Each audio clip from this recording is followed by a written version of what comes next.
Hello everyone, welcome back to my channel. आज की video में एक नया टॉपिक स्टार्ट करेंगे जिसमें हम करेंगे हरियाणा के बांध और नहरों के बारे में कि किस नदी पर कौन सा बांध बना हुआ है। और इससे पहले प्रीवियस वीडियोस में हम हरियाणा जीके के क्वेश्चन कवर कर रहे हैं जो कि पीवाईक्यूज हैं, जो प्रीवियस ईयर क्वेश्चंस पेपर में पूछे गए हैं वो सारे हरियाणा जीके के क्वेश्चन कर रहे हैं। अगर आप करना चाहते हैं क्वेश्चन के थ्रू हरियाणा जीके को कंप्लीट या प्रीवियस ईयर देखना चाहते हैं तो ऑब्वियसली यहाँ से क्वेश्चन फंसेंगे ही फंसेंगे। और आपका अगर 25 नंबर का हरियाणा जीके है तो 23 नंबर का टारगेट रहना ही रहना चाहिए कि भाई एक दो क्वेश्चन गलत हो जाए, क्योंकि 17-18 नंबर सबके आएंगे। तो करंट के भी आएंगे 2-3 क्वेश्चन, तो करंट को भी करते रहिएगा। और बाकी हम यहाँ पर कर रहे हैं हरियाणा जीके को थ्रू पीवाईक्यू। पहला क्वेश्चन है, हरियाणा का मसानी बांध कौन सी नदी पर बनाया गया है?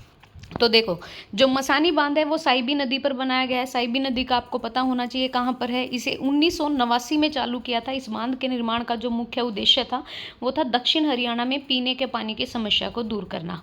अभी यहाँ पर और भी दिए हुए हैं कि पथराला बांध कहाँ पर है। पथराला बांध है आपका सोम नदी पर। कौशल्या बांध आपका कौशल्या नदी पर है। और हथनी कुंड बैराज बांध जो कि बहुत ही फेमस है हरियाणा में, ये आपका यमुना नदी पर है। अनंगपुर बांध हरियाणा का सबसे पुराना बांध है, ये भी याद रखिएगा। एक आपसे वो भी पूछा जाता है, हाइड्रोलिक बांध कौन सा है या ग्रेविटी वाला बांध कौन सा है, वो भी हम डिस्कस करेंगे इसमें। हरियाणा में भाखड़ा प्रणाली के अंतर्गत कुल कितनी नहरें हैं? तो हरियाणा में अगर एग्जैक्ट नहरों की बात करें तो इसमें ऑप्शन नहीं दे रखा है, तो फिर भी आप देख सकते हैं यहाँ पर 521 लगा सकते हैं डी ऑप्शन के साथ।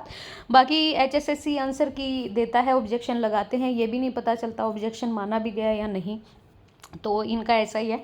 सिंचाई एवं जल संसाधन विभाग हरियाणा की 2016-17 की रिपोर्ट के अकॉर्डिंग हरियाणा में 6003.79 किलोमीटर लंबी कुल 522 नहरें हैं। एग्जैक्ट डाटा ये थोड़ा फैक्चुअल क्वेश्चन है और एक ग्रुप डी में आया था, देख लो। क्वेश्चन अच्छा है, ऐसा नहीं है, क्योंकि ये डेटा याद नहीं रहते।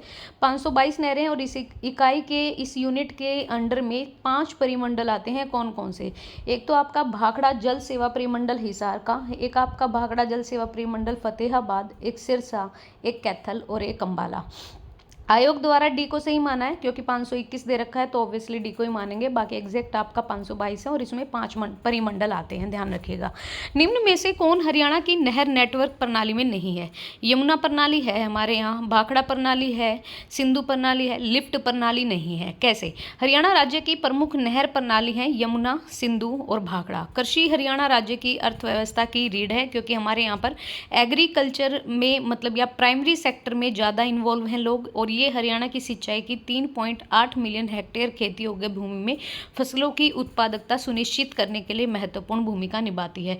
प्राइमरी सेक्टर कहते हैं जो हमारे प्रोड्यूसर्स होते हैं, मतलब एग्रीकल्चर वाले लोगों को। तो ऑब्वियसली हरियाणा में खेती बाड़ी करने वाले लोग ज़्यादा हैं और गांव के लोग ज़्यादा हैं, गांव में रहने वाले लोग ज़्यादा हैं। दूसरा नेक्स्ट क्वेश्चन है, मसानी बैराज रेवाड़ी जिले में है, कौशल्या बांध पिंजौर में है, तो इनमें से ठीक बताना है कौन सा होगा। और है आपका इनमें से कौन सा कथन सही है? तो मसानी जो बैराज है वो आपका साहिबी नदी पर है रेवाड़ी में, ये बिल्कुल सही है, दोनों ही सही हैं। और इसका निर्माण 1989 में हुआ था पीने के पानी के लिए, जिसका उपयोग दक्षिण हरियाणा में पीने के पानी की समस्या को दूर करने के लिए किया गया। कौशल्या जो बांध है वो हरियाणा राज्य के पिंजौर क्षेत्र में बनाया गया, एक कृत्रिम बांध है, एक आर्टिफिशियल है। और ये घग्गर नदी की सहायक नदी है जो कौशल्या, उस पर बनाया। तो दोनों ही याद रखिएगा। मसानी जो बैराज है या बांध है वो साहिबी नदी पर रेवाड़ी में है, और जो कौशल्या बांध है वो आपका हरियाणा के पिंजौर क्षेत्र में है। नेक्स्ट है, ओटू बांध हरियाणा में किस नदी पर है? ये कई बार आया ये क्वेश्चन, और ये बात करें घग्गर नदी की। तो ओटू बैराज हरियाणा में घग्गर हकरा नदी पर है, और ये धनुर झील से पानी का एक बड़ा जलाशय बनाता है, मतलब एक जो पोंड कह लो, तालाब कह लो, जोड़ कह लो, वो है। यह हरियाणा के सिरसा के ओटू के पास है। तो जो ओटू बैराज पूछे तो घग्गर हकरा नदी पर है। अगला है, ताजेवाला नामक स्थान से हरियाणा की कौन सी नहर है? तो ये बात कर रहे हैं आपकी ये पश्चिमी यमुना नहर की। हरियाणा के यमुनानगर जिले में ताजेवाला नामक जगह से पश्चिमी यमुना नहर निकाली गई है। यमुना नदी के पश्चिमी किनारे से निकाले जाने के कारण इसे पश्चिमी यमुना नहर कहा जाता है। ये नहर जो है हरियाणा की सबसे प्राचीन और प्रमुख नहर है, जिसे 1879 में बनाया गया था। नेक्स्ट है, अंबाला जिला सिंचाई हेतु किस पर निर्भर है? तो अंबाला साइड बात करें हम, अंबाला, करनाल, कुरुक्षेत्र, यमुनानगर, तो यहाँ पर नहरें बहुत हैं और अच्छी खासी ज़मीन है भाई, बढ़िया पानी भी है। तो अम्बाला जिला सिंचाई हेतु नहर पर निर्भर है। हरियाणा सिंचाई विभाग का कार्यालय पंचकुला में है। हरियाणा में सिंचाई का मुख्य स्रोत नहर रहती है। पश्चिमी यमुना नहर हरियाणा की सबसे बारहमासी प्रमुख नहर है और यह रोहतक, करनाल, सोनीपत एवं अम्बाला जिले में बहता है। तो याद रखिएगा ऑप्शन बी यहाँ पर सिंचाई हेतु अम्बाला जो है वो नहरों पर निर्भर है, तो नहरें ऑप्शन नंबर बी सही रहेगा। रंजीत सागर बांध, ये देखो रंजीत लिख रखा है लेकिन रणजीत सागर बांध या रंजीत सागर बांध ये है आपका रावी नदी पर। रंजीत सागर बांध को थीन बांध के नाम से भी जाना जाता है। ये बांध रावी नदी पर बनाया गया है और ये बांध पंजाब सरकार की जल विद्युत परियोजना का एक हिस्सा है। तो इसे नेशनल जीके में रख सकते हैं हम, हरियाणा जीके में तो नहीं। तो पंजाब राज्य सरकार की जल विद्युत परियोजना है और थीन बांध के नाम से जाना जाता है और ये बांध है रावी नदी पर। आगे चलते हैं। पंजाब आपको पता ही है 5 नदियों का संगम है। यहाँ पर 5 नदियाँ बहती हैं पंजाब में। अच्छी खासी नदियों का पानी मिलता है उनको प्राकृतिक रूप से और बहुत अच्छी ज़मीन है। पंजाब हरियाणा से ज़्यादा उत्पादन करता है। हथनीकुंड बैराज डैश नदी पर है, तो हथनीकुंड बैराज हमारा यमुना नदी पर है। ऑप्शन डी यहाँ पे करेक्ट रहेगा। हथनीकुंड बैराज का निर्माण हरियाणा के यमुनानगर जिले में यमुना नदी पर किया गया। इसका निर्माण सिंचाई के उद्देश्य से 1999 में किया गया। हथनीकुंड बैराज पश्चिमी और पूर्वी यमुना नहर के लिए जल विभाजक का काम करता है, मतलब ये डिवाइडर का काम करता है, डिवाइड करता है जल को। सतलुज यमुना नहर का विवाद किस राज्य से है? ये राज्य है हमारा पंजाब के साथ। बात क्या है, ये SYL की बात कर रहे हैं, सतलुज यमुना नहर। सतलुज यमुना नहर का विवाद हरियाणा और पंजाब 2 राज्यों के बीच है। प्रस्तावित सतलुज यमुना लिंक नहर जो है वो 214 किलोमीटर लंबी है, जो सतलुज और यमुना नदी को आपस में जोड़ती है। और इस विवाद की शुरुआत हरियाणा के पंजाब से अलग होने के पश्चात ही हो गई थी। मतलब जब हरियाणा बना 1966 में, उसके बाद से ही SYL का चल रहा है और ये सुप्रीम कोर्ट भी इसमें इन्वॉल्व है, SYL। और यही बोला जाता है कि भाई हरियाणा को भी पानी मिलना चाहिए इसका, बल्कि पंजाब मना करता है। तो इसी चीज़ को लेकर अभी भी विवाद है। निम्न में से हरियाणा की कौन सी नदी पर रेणुका, किसाऊ और लखवार व्यासी बांध है? तो ये बात कर रहे हैं यमुना नदी की और इसी पर है रेणुका, किसाऊ और लखवार व्यासी बांध बनाए गए हैं। हरियाणा की जवाहरलाल नेहरू जो नहर है उसको किस नहर से निकाला गया है? ये भाखड़ा नहर से निकली है। जो जवाहरलाल नेहरू नहर है उसको भाखड़ा नहर से निकाला गया है। इस नहर से महेंद्रगढ़ जिले में सिंचाई होती है। भाखड़ा नहर को सतलुज नदी पर बांध बनाकर निकाला गया है। ये बांध हिमाचल प्रदेश के नांगल में बनाया गया है और पंजाब के पटियाला और रूपनगर जिलों में सिंचाई के बाद यह नहर टोहाना, फतेहाबाद से हरियाणा में प्रवेश करती है। नेक्स्ट है पश्चिमी यमुना नहर द्वारा हरियाणा के किस जिले की सिंचाई की जाती है? तो सारे ही जिले आते हैं पश्चिमी यमुना नहर में, सोनीपत भी, करनाल भी, आपका रोहतक भी। तो आप देख सकते हैं भिवानी, हिसार, जींद, रोहतक, सोनीपत, करनाल, अम्बाला, ये सारे पश्चिमी यमुना नहर में आते हैं। निम्न में से किसे इंदिरा गांधी नहर भी कहा जाता है? तो ये आपको पता होना चाहिए। राजीव गांधी नहर योजना, महात्मा गांधी लोहारू उत्थान और सिंचाई योजना। तो इंदिरा गांधी नहर किसे कहा जाता है? यहाँ पर देखिए एक्सप्लेनेशन के साथ बताया गया है आपको। जो लोहारू उत्थान सिंचाई योजना है इसको इंदिरा गांधी सिंचाई योजना के नाम से भी जाना जाता है। इस नहर की जो लंबाई है 225 किलोमीटर है और इस नहर द्वारा जो भिवानी से अलग हुआ चरखी दादरी, वहाँ पर भी और खुद भिवानी में भी सिंचाई की जाती है। लोहारू की बात आ गई, भिवानी में एक जगह भी है लोहारू। तो इंदिरा गांधी जो हमारी सिंचाई नहर है, परियोजना है, उसे लोहारू उत्थान सिंचाई योजना के नाम से जाना जाता है। हरियाणा में सिंचाई का प्रमुख स्रोत क्या है? तो ऑब्वियसली नहरें हैं। तो यहाँ पर जो हरियाणा में सिंचाई का प्रमुख जो केंद्र है, स्रोत है, वो नहरें हैं।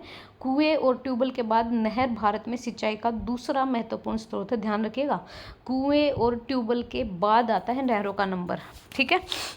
नेक्स्ट है इंदिरा गांधी नहर के आसपास एक महत्वपूर्ण गतिविधि होती है, वो क्या है? तो इंदिरा गांधी नहर ये आपका उपजाऊ क्षेत्रों के मरुस्थलीकरण को रोकने के लिए। इंदिरा गांधी जो नहर है वो भारत की महत्वपूर्ण सिंचाई परियोजना है। इसकी लंबाई 649 किलोमीटर है। ये भारत ही नहीं अपितु विश्व की सबसे बड़ी लंबी नहर है। ध्यान रखिएगा, इंदिरा गांधी नहर। इस नहर के आसपास जो है उपजाऊ क्षेत्रों के लिए मरुस्थलीकरण को रोकने के लिए महत्वपूर्ण प्रयास किए जा रहे हैं। तो ये याद रखिएगा, भारत की नहीं विश्व की सबसे लंबी नहर है, 649 किलोमीटर। गुड़गांव नहर किन 2 जिलों में सिंचाई करती है? गुरुग्राम नहर की बात करें तो एक तो गुड़गांव और एक इसके पास से लगता फरीदाबाद।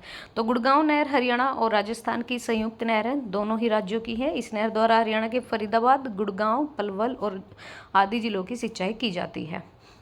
निम्न में से एक राजस्थान में जल संग्रहण संरचना नहीं है। क्या नहीं है? खदीन, टैंक, नदियाँ या पाइन। राजस्थान में जल ग्रहण करने की खदीन, टैंक और नदियाँ प्रमुख संरचनाएं हैं। खदीन एक ऐसा निर्माण है जिसे कृषि के लिए सतही अपवाह जल के संचयन के लिए डिज़ाइन किया जाता है। इसे सबसे पहले राजस्थान के जैसलमेर के पालीवाल ब्राह्मणों ने तैयार किया था। तो पाइन नाम की कोई जल संग्रहण की विधि नहीं है, बाकी आपकी खदीन है, टैंक है और नदियाँ, ये प्रमुख संरचनाएं हैं राजस्थान में। नेक्स्ट है, निम्न में से कौन सी हरियाणा की सबसे पुरानी और सर्वाधिक महत्वपूर्ण नहर है। ये बात हो रही है पश्चिमी यमुना नहर की, जो कि आपका यही है यमुना नदी के ऊपर और जो हथनीकुंड बैराज से संबंधित है। हरियाणा की सबसे पुरानी और महत्वपूर्ण नहर पश्चिमी यमुना नहर है। इस नहर का निर्माण 1335 ईस्वी में फिरोज शाह तुगलक ने करवाया। इसका उद्देश्य ताजेवाला बैराज मूल रूप से हथनीकुंड बैराज से होता है। ये नहर हरियाणा के 7 राज्य भिवानी, हिसार, जींद, रोहतक, सोनीपत, करनाल और अंबाला जिलों में सिंचाई करती है। तो सबसे पुरानी नहर है। नेक्स्ट यहाँ पे बात करते हैं राज्य की सबसे पुरानी नहर कौन सी है। Again the same question. तो पश्चिमी यमुना नहर है, 3226 किलोमीटर है इनकी शाखाओं के सहित इनकी लंबाई। करनाल, सोनीपत, रोहतक, हिसार, सिरसा जिलों में ये सिंचाई करती है।